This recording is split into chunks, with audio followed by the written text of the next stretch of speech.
राजनपुर नाम के जंगल में बहुत सारे पक्षी रहते थे। वो सब लोग हंसी खुशी से जिंदगी गुजार रहे थे। तभी अचानक एक दिन उस जंगल में एक बाज आ गया।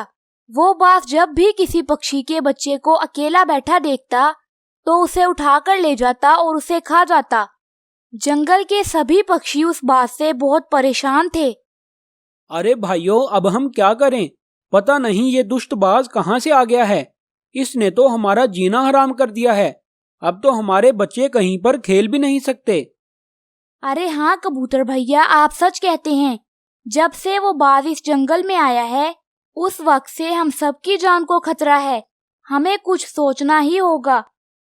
अरे टूनी चिड़िया, इसमें सोचने वाली कौन सी बात है?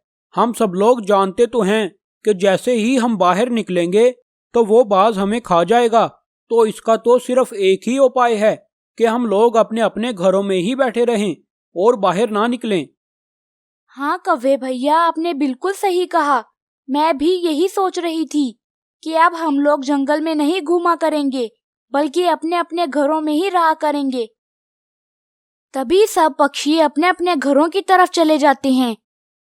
मामा, मुझे अपने दोस्तों के साथ खेलने जाना है। क्या मैं बाहर चला जाऊं?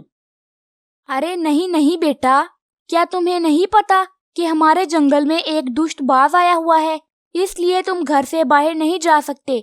आराम से यहीं बैठो। ये सुनकर मानू चिड़ा बहुत निराश हो जाता है। थोड़ी देर बाद रात हो जाती है और वो दोनों सो जाते हैं। तभी थोड़ी देर बाद मानू चिड़ा जाग जाता है। अरे मामा तो सो गई, मुझे खेलने का मौका मिल गया है। मैं अभी घर से बाहर चला जाता हूँ और मामा को तो पता भी नहीं लगेगा। ये कहकर मानू चिड़ा तुरंत वहाँ से चला जाता है और जंगल में इधर उधर घूमने लग जाता है। वो नहीं जानता था कि वो दुष्ट बाज उसका पीछा कर रहा है। अरे ये नन्हा मुन्ना चिड़िया का बच्चा आधी रात को कहाँ घूम रहा है? लगता है आज मुझे भूखा नहीं सोना पड़ेगा। इधर टूनी चिड़िया की आंख खुल जाती है और वो अपने बेटे को वहाँ ना देखकर बहुत चिंतित हो जाती है। अरे मेरा बेटा कहाँ चला गया? अभी तो यहीं पर बैठा हुआ था। कहीं वो दुष्ट बाज तो मेरे बेटे को नहीं ले गया? मैं अभी जंगल के सभी पक्षियों को जगाती हूँ। ये कहकर टूनी चिड़िया वहाँ से चली जाती है। उधर वो बाज मानू चिड़े को पकड़ लेता है। अरे चिड़िया के बच्चे, क्या तुमने मेरे बारे में नहीं सुना था? जी जी बाज अंकल, मैंने आपके बारे में सुना हुआ है। क्या तुम्हें मुझसे डर नहीं लगता? नहीं, मुझे आपसे बिल्कुल भी डर नहीं लगता। अरे मगर जंगल के सभी पक्षी मुझसे डरते हैं, तो तुम क्यों नहीं डरते? जंगल के सभी पक्षी आपसे इसलिए डरते हैं क्योंकि वो डरपोक हैं और मैं बड़ा ही बहादुर हूँ। मुझे किसी से भी डर नहीं लगता। अच्छा, अगर ये बात है तो मैं तुम्हें अभी मजा चखाता हूँ। मैं तो तुम्हें एक ही नवाले में खा जाऊंगा। जैसे ही बाज मानू चिड़े को खाने लगा तभी टूनी चिड़िया जंगल के सभी पक्षियों को वहां पर ले आई। उन लोगों ने हाथों में डंडे पकड़ रखे थे। जैसे ही बाज ने इतने सारे पक्षियों को आते हुए देखा तो वो फौरन वहां से भाग गया। प्यारे दोस्तों, ये एक बहुत पुराना जंगल है।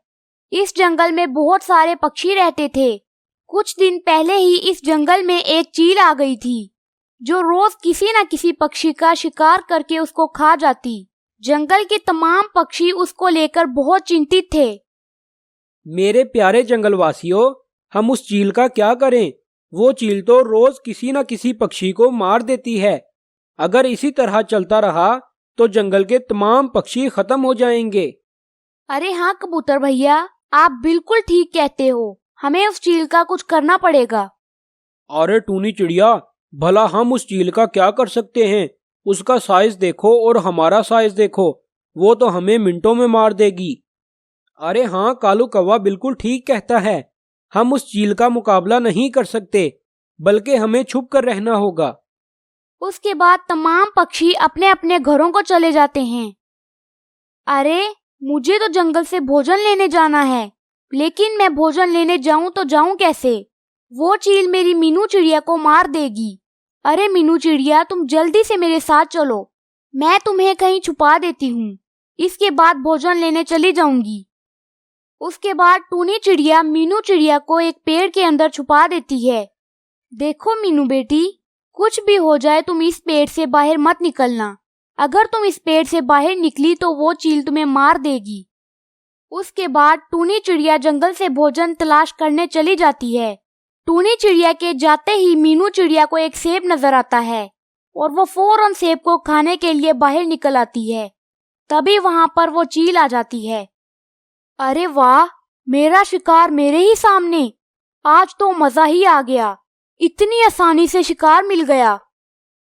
उसके बाद वो चील मीनू चिड़िया को मारकर खाने लगती है।